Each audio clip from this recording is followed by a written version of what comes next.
तो सबकी मन की जानते हैं। कृष्ण कन्हैया का जन्मोत्सव मनाया जा रहा नंद भवन में। पूरा गोकुल उमड़ा हुआ है और ये वसुदेव से मिल रहे हैं और वसुदेव उनको शीघ्र वापस जाने के लिए कहते हैं कि जाओ, तुम्हारे यहाँ बहुत दिन बाद लल्ला हुआ है, देख रेख करो, जाके वहां उल्लास मनाओ, जाके यहां हम ठीक है। और इधर कंस चिंता से आधा हो गया। जैसे किसी को असाध्य रोग बता दिया जाए कि ये जो बीमारी है और उसको ये पता हो जाए, हम उस रोग का नाम क्यों लें? असाध्य रोग, जिसका भी मेडिकल साइंस में ठीक से उपचार नहीं मिल पाया है, ऐसा रोग किसी को बता दिया जाए तो व्यक्ति 2-4 महीने में सूख के ऐसे ही आधा हो जाएगा, है ना? यही हाल कंस को हुआ। बहुत दिन बाद उसकी बहन, जब उसको जानकारी मिली कि मेरे भैया आजकल वो चिंता में रहते हैं, तो बकी थी, वो आई और उसने देखते जैसे बहुत दिन बाद बहन मिलती है, भले अंदर से न कहे बाहर से ही, अरे भैया तुम तो सूख के कांटा हो गए हो। अच्छा, वो इशारा होता है भौजाई की तरफ कि लग रहा भौजाई सही से ध्यान नहीं दे पा रही है,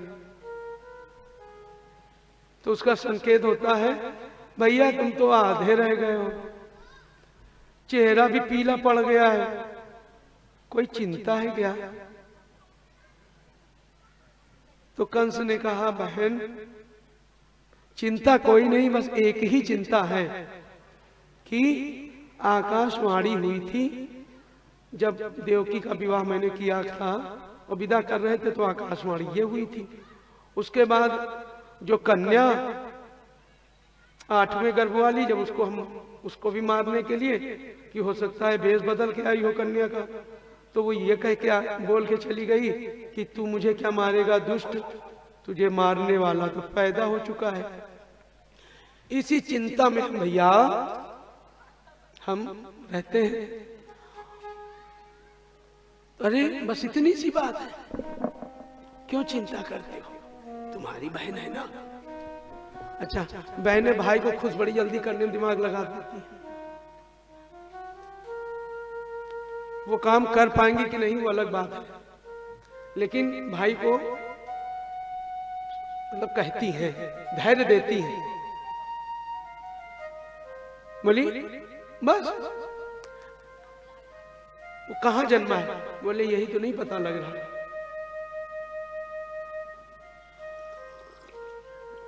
बोले तुम्हारे राज्य में जितने भी बालक पैदा हुए होंगे आजकल में, मैं सबको मार दूंगी।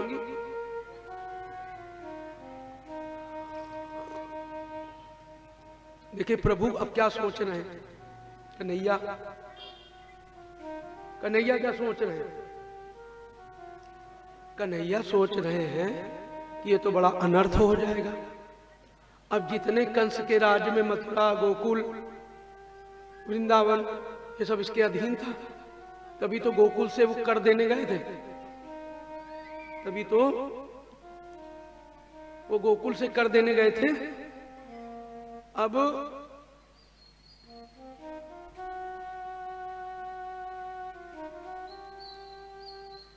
भगवान कृष्ण ने क्या किया, मैया यशोदा को प्रेरित किया कि और धूमधाम करो। ले ऐसी देखो, भगवान तो प्रेरित कर देते हैं कि मतलब ऐसी धूमधाम करो कि दूर दूर तक चर्चा हो जाए कि वहां लल्ला पैदा हुआ है, लल्ला आया है। प्रभु की लीला ये थी कि जो निरपराध है, प्रभु सब जानना क्या क्या होने वाला है, जो निरपराध है ये पूतना उनको भी हजम कर जाएगी, हम तो इसका काम तमाम करेंगे ही। तो प्रभु ने तो अब पूतना के भी चित्त में उन्होंने सोच डाल दी। बोले जहां ज्यादा धूमधाम हो रही हो हम पता लगा लेंगे भैया, जहां खूब धूम धड़ाका हो रहा होगा वहीं आया होगा। लेकिन बोले तू तो 6 कोस की है लंबी चौड़ी, 6 कोस। उसका शरीर का जो आयतन था, घनत्व था 6 कोस वाला। क्षेत्र का 18 किलोमीटर, 18 किलोमीटर। तो कंस ने कहा तू बातें तो बड़ी बड़ी करती है, इतना विशाल का शरीर लेके जाएगी तो पहले ही पता चल जाएगा। बोले परेशान न मत हो, हमें वरदान भी मिला है रूप बदलने का। बोले अच्छा, तब तो ठीक है। आकाश मार्ग से सूक्ष्म शरीर से पूरे ब्रजमंडल पर वो घूमती है। उसको नंद भवन में खूब खुशियां मनाई जा रही, खूब भीड़ इकट्ठा है, खूब बधाइयां दी जा रही हैं और खूब लुटाया जा रहा है। अन्न धन गाय बांटी जा रही है। नंद बाबा ने गाय भी दान खूब की, गाय बहुत थी। पूतना ने समझ लिया कि यही वो है मेरे भाई का काल। पूतना भेद बदलने का उसके पास भी था। देखिए 8 सिद्धियां होती हैं, इनमें अड़िमा लघिमा, जैसे हनुमान जी को सिद्धियां, अष्ट सिद्धि नौनी दिखे दाता है ना। अड़िमा छोटे से छोटा रूप कर लेना, और लघिमा उससे छोटा। तो छोटा भी स्वरूप किया जा सकता है और बृहद बड़ा भी किया जा सकता है। वो सिद्धि थी उसके पास। उसने क्या किया, नंद भवन में बड़ी सज धज के आ गई और थोड़ी देर वो देखती रही भीड़ में। अच्छा एक चीज बताओ, ये शादी विवाह में जो किन्नर आते हैं, ये आते हैं नाचते गाते हुए, ये निगाह रखते हैं कि कौन इसका हेड है, माने मालिक कौन सा है। जो न्यौछावर लेने वाले होते हैं ये हाव भाव से समझ जाते हैं कि यही मुखिया है, हेड यही है। क्योंकि अब मैया सबको काम बताए, ए उधर वो उधर लाओ हीरे जवाहरात, उधर बांटो, उधर वस्त्र बांटो, उधर अभी उसको गैया नहीं दी गई, तुम क्या कर रही हो यहाँ खड़े खड़े, अरे लल्ला के पास जाओ। उसने समझ लिया यही लल्ला की मैया है।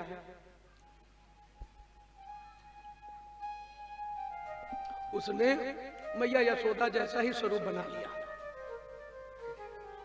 और स्वरूप बनाकर मैया यशोदा के पास पहुंच गई। अरे बहना तेने को लल्ला हुआ भयो है, बोली तो को पहचाने नहीं, म्याऊ को लल्ला हुआ तो को कैसे पता चले। बोली अरे मैं तो तेरी बहन हूं। बोले बहन, इसके पहले तो देखिए मैया यशोदा पढ़ी लिखी नहीं है, इसके पहले तो को नहीं देखियो। अरे बोली आने को ही कहा मिला, तेरे मामा के चाचा की बुआ की बेटी की बेटी हम हैं। अब मैया यशोदा तो पढ़ी लिखी है नहीं, चकरा गई और देखने सुनने में मैया यशोदा जैसी ही खूब सज धज के आई है। जो नंद भवन में थे उन्होंने देखा तो कहने लगे हाँ लगता तो है। नंद बाबा सोच रहे हैं कि ऐसी साली हमारी है जिसको हमने आज तक कभी देखा ही नहीं। और नंद बाबा थोड़ा शक कर रहे हैं अब यशोदा मैया क्या कह रही है। चलो बधाई के लिए आई है, क्या करना अपने को। कह रही हम भी तो मौसी हैं, लल्ला को मैं तो गोद में खिलाऊंगी। यशोदा मैया अपने और कामों में लग गई, वो थोड़ी आकर्षक बातें करने लगी, जैसे मन को उलझाने वाली बातों में मैया यशोदा सीधी साधी है, भोली भाली है। उसने आधा घंटा तक उसको पूरी रामायण समझाई। अब क्या करें, बहन तो है। नंद बाबा बोली मेरी बहन बता रही है। बोली हमारी अगर बहन होती तो हम पहचानते, तुम्हारी बहन तुम पहचानो। बोली देखा तो नहीं, लेकिन बता रही है कि तुम्हारे वो मामा के चाचा के और बुआ के लड़के के लड़की हुई थी, वो हम ही आ नहीं पाए थे कभी। अब सुना है तो हमसे रहा नहीं गया। ठीक है, मैया यशोदा और दौड़ दौड़ के सब महल में अपनी और व्यवस्थाओं में लग गई। और ये और लाला सब समझ रहे हैं कि कौन है। कंसेन प्रहिता घोरा पूतना बाल घातिनी शिशुंसार निघंती पुरग्राम ब्रजादिषु। यह इसका नाम पूतना है। पूतना कौन है? पूतना जिसके कोई जो पुत्र का वात्सल्य न निभाए, पूतना। और पूर्व जन्म की रत्नमाला है, राजा बलि की पुत्री। इधर मैया यशोदा अपने काम में लग गई, नंद बाबा भी और व्यवस्थाओं में लग गए। और इसने क्या किया, यह रूप बनाकर आई है, इसने लाला को गोद में ले लिया। रोहिणी जो बलराम जी की मां है, उसने उसका मन आया कि विरोध करे कि हम लोग पहचानते नहीं है ये कौन है। लेकिन जब मैया यशोदा ने कोई विरोध नहीं किया तो रोहिणी ने भी विरोध नहीं किया। और लाला इधर क्या कर रहे हैं, देखिए ध्यान से सुनिएगा कथा। लाला क्या कर रहे हैं, वो तो अंतर्यामी है, तीनों लोकों के स्वामी है। उन्होंने सोचा अगर मैं इसको देख लूंगा तो मैं जान रहा हूं कि ये विष लगाकर आई अपने स्तनों में, कालकूट विष लगाकर आई है। और अगर देख लूंगा तो ये समझेगी कि डर गया, तो ऐसा ना हो कि वापस चली जाए। दूसरा भाव यह है कि यह ब्रह्म को विष देने आई है, निर्लज्ज। इसको यह बोध नहीं है कि ब्रह्म सर्व समर्थ है। हलाहल विष निकला था, इसी ब्रह्म का ही तो एक रूप है रुद्र, जिन्होंने हलाहल विष को अपने कंठ में धारण कर लिया था। अलग अलग थोड़ी है। तो ये क्या सोच रहे हैं। और दूसरा भाव यह है कि लाला कह रहे हैं आंखें बंद करके, देखिए हर भाव से उस बात को समझिए। देख कन्हैया आंख बंद करके क्या क्या कह रहे हैं कि हे भोलेनाथ, मुझे तो माखन मिश्री खाने के लिए हमने सोचा था, और यहाँ दुनिया में आते ही मुझे पहले विष का अनुभव लेना पड़ेगा, तो तुम ही संभालो ये विष। कन्हैया आंखें बंद, जिसमें पूतना, उनको गोद में पूतना ने जब गोद में लिया तो लाला ने अपने नेत्र बंद कर लिए। तो उसका एक भाव यह है कि लाला कह रहे हैं भोले बाबा फिर विषम स्थिति खड़ी हो गई है। समुद्र मंथन समय तो तुम्ही ने संभाला था, अब यही कालकूट विष निकला था समुद्र मंथन में, ये हमको लगाकर अपने स्तनों में उसका पान कराने आई है, तो हमें तो इसका अभ्यास है नहीं।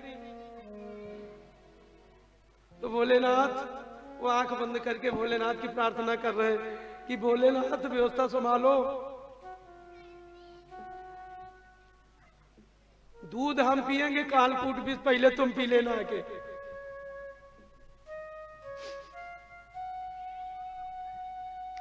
और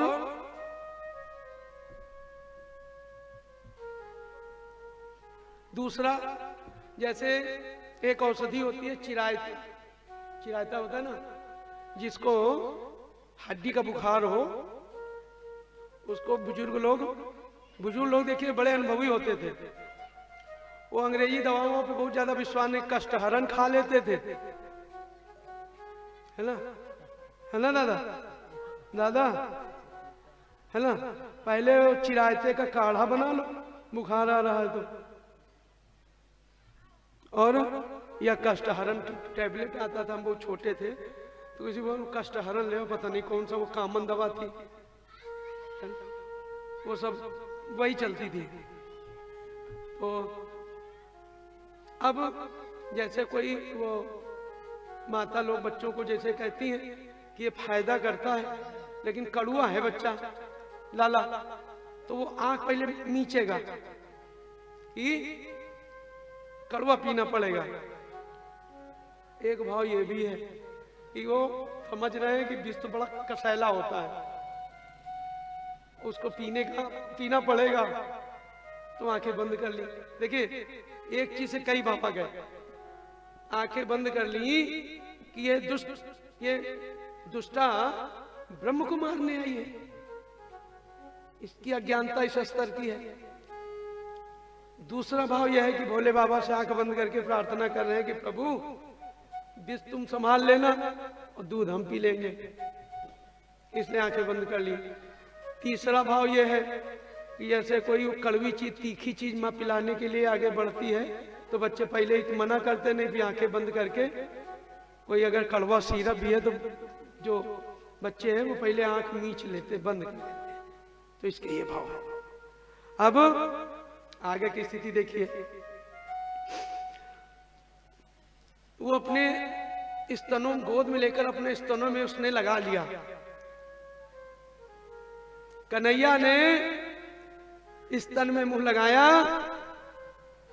और कालकूट विष को पहले भोले बाबा की तरफ ट्रांसफर करवा दिया, भैया संभालो ये मेरे बस का नहीं। और फिर क्या था, वो तो ऊपर लेप करके आई थी कालकूट विष को मारने के उद्देश्य से, लेकिन उसने दूध को खींचना शुरू किया कि अम्मा बन के आई हो तो हम दूध तो पी ही ले, और खींचना शुरू कर दिया। और खींचते खींचते उसके प्राण खींचने लगे, मतलब अपनी इतनी ओष्ठों में दबाकर जीवा के माध्यम से उसको खींचने लगे। जैसे कभी वो गाय वगैरह का जो बच्चा होता है, देखो जीभ से फंसाकर उसको स्तन को खींचता है, खींचने लगे प्रभु। और जो सुंदर रूप था, देखिए बहुत बनावटी रूप बहुत दिन टिकता नहीं, इसका ये संदेश है। जैसे कोई बहुत आवरण, अच्छा जैसे सियार जो है सिंह की वन में उसको खाल मिल गई और उसने ओढ़ लिया। अब साधारण तौर पे सब समझ रहे हैं कि ये देखो भैया सिंह आ गया, और है वो सियार। और पता लगा रात हुई और सियार जब हुक्की हुआ करने लगे, अब उससे कहां बर्दाश्त होना है, बर्दाश्त होगा नहीं होगा, वो उसको अपनी वो तो भूल जाएगा ना। तो बनावटी, इससे ये संदेश मिलता है कि आपके हमारे मध्य कोई बनावटी व्यक्ति आएगा और जैसे ही कुछ सानिध्य मिलेगा, जैसे किसी की एक देखिए बड़े सूत्र की बात है, जैसे किसी के बारे में आपको जानना है, बड़े काम की बात है, ध्यान से सुनिएगा। जैसे सामने वाला कोई व्यक्ति है, वो अपरिचित है, आप उसके विषय में कुछ नहीं जानते, तो बस थोड़े से 2 शब्द आप अपने कल्याण श्री मुख से निकाल दीजिए और बाकी शांत हो जाइए। वो जिस ग्रेड का होगा जिस स्तर का होगा वाचाल होगा तो बक बक बक बक शुरू कर देगा, और धैर्यवान होगा तो स्थिर शब्द बोलेगा, गंभीर रहेगा। तो किसी का परीक्षण करना है तो पहले उसको 2-4 शब्द उससे बोल दीजिए और एकदम शांत हो जाइए। उसका जो वास्तविक स्वरूप है, देखिए, जब व्यक्ति खिलकर और खुलकर निसंकोच अपनी बात कहता है तो उसका वास्तविक स्वरूप प्रकट हो जाता है। खुलकर, दबाव में लो, नहीं, जो कहना चाहता कह ही नहीं पाएगा। तो नीति शास्त्र कहता है, विदुर नीति कहती है कि जब व्यक्ति खुलकर और खिलकर, उसका चेहरा एकदम प्रसन्न हो, निसंकोच, खुलकर खिलकर निसंकोच अपनी बात अगर प्रकट कर रहा है, तब उसका वास्तविक स्वरूप प्रकट होता है कि ये है क्या। बड़ा कठिन काम है समाज में किसी का मूल्यांकन करना। वो पल पल में तो रंग बदलता है, गिरगिट की तरह। काम होगा तो कहो आपके पैर पकड़ ले, काम ना हो तो पीठ दिखा के चला जाए। ऐसे व्यक्ति बड़े खतरनाक होते हैं, ध्यान दीजिएगा। हमको आपको क्या करना होता है कि हम अपनी समझ को, प्रभु, इस समझ बढ़ती कैसे? प्रभु की शरण में रहने से। प्रभु ने जब उसके प्राण खींचने शुरू किए तो वो अपना जो मैया यशोदा का स्वरूप बनाकर आई थी, उस स्वरूप का त्याग करना पड़ा। अब तो उसके प्राण संकट में है। सा मुंच मंचला मुंचलामिति प्रभाषणी निष्पीडयमान खिला जीव मर्मणि निवृत्त नेगे चरणों भुजौ मुहु प्रवृत्त गात्रा क्षिपति करोदहा। अपने वास्तविक स्वरूप में आ गई और वही 18 किलोमीटर की विशालकाय वाली हो गई। प्रभु ने बोली मुंच, मुंच, मुंच का अर्थ होता छोड़ो छोड़ो। प्रभु ने कहा मारने आई थी ना, प्रभु ने उसके प्राण खींच लिए। दुग्धपान करने के माध्यम से माताएं जो बच्चों को दुग्धपान कराती हैं, बच्चे जो शरारती होते हैं तो मैया चिल्लाने लगती है। तो कृष्ण ने क्या किया? प्राण खींच लिए। अब प्राण खींच लिए तो 18 किलोमीटर की है, 6 कोस की, भागवत में है उल्लेख। 6 कोस का उसका शरीर है, क्षेत्र का 18, 1 कोस 3 किलोमीटर होता है ना मापदंड, तो 18 किलोमीटर की है। अब नंद भवन से नंद भवन में उसके यहाँ पैर है तो उसका सिर गिरा जाके जहाँ कंस का भवन है, उसका बगीचा था कंस का, जहां वो कृष्ण के भय से टहल रहा था। आदमी बहुत चिंता हो जाती ना तो आदमी फिर टहलना शुरू करता है, टेंशन। वहां देखा कि ये धाम से बची, जब गिरी है तो बहुत सारे पेड़ पौधे धराशायी हो गए, उसके नीचे दब गए, उसका राम नाम सत्य हो गया। प्रभु ने उसको भी अपना परम धाम दिया। क्यों? उद्देश्य उसका गलत था, लेकिन मां के रूप में आई थी, मां के रूप में आई थी ना, और दुग्धपान भी किया था। तो प्रभु तो बड़े दयालु हैं, उन्होंने उसको, पूतना का शरीर गिरते ही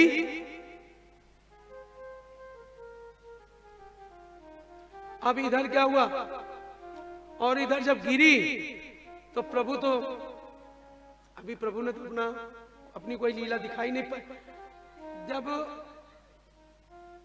यहां कारागार से नंद भवन गए हैं तो ये पूतना का ये सबसे पहला ये प्रहार हुआ है। नंद भवन उत्सव मनाया जा रहा था, पूतना ने सबसे फर्स्ट नंबर लगाया और छोटे से कन्हैया है, पूतना धराशायी है और ये उसकी छाती पर बैठे खेल कूद रहे। मैया दौड़ी दौड़ी गई, पूरा गोकुल हाहाकार मचा रहा, तो देखा कन्हैया तो खेल रहा है और ये विशालकाय राक्षसी पड़ी हुई है। अब मैया, जैसे मैया अपने यहाँ चलन है वो काला टीका लगा देने, किसी की नजर न लग जाए। अब मैया ने देखा कि लल्ला भी इसका उत्सव ठीक से हो भी नहीं पाया था कि ये देखो राक्षसी आ गई। तो मैया ने गाय के खुर के नीचे की मिट्टी ला के लाला को लगाई, काला टीका लगाया और चिपका लिया, बड़ा लाड़ प्यार लड़ाया। लल्ला को हुआ तो नहीं, अब लल्ला कहाँ कुछ हुआ है।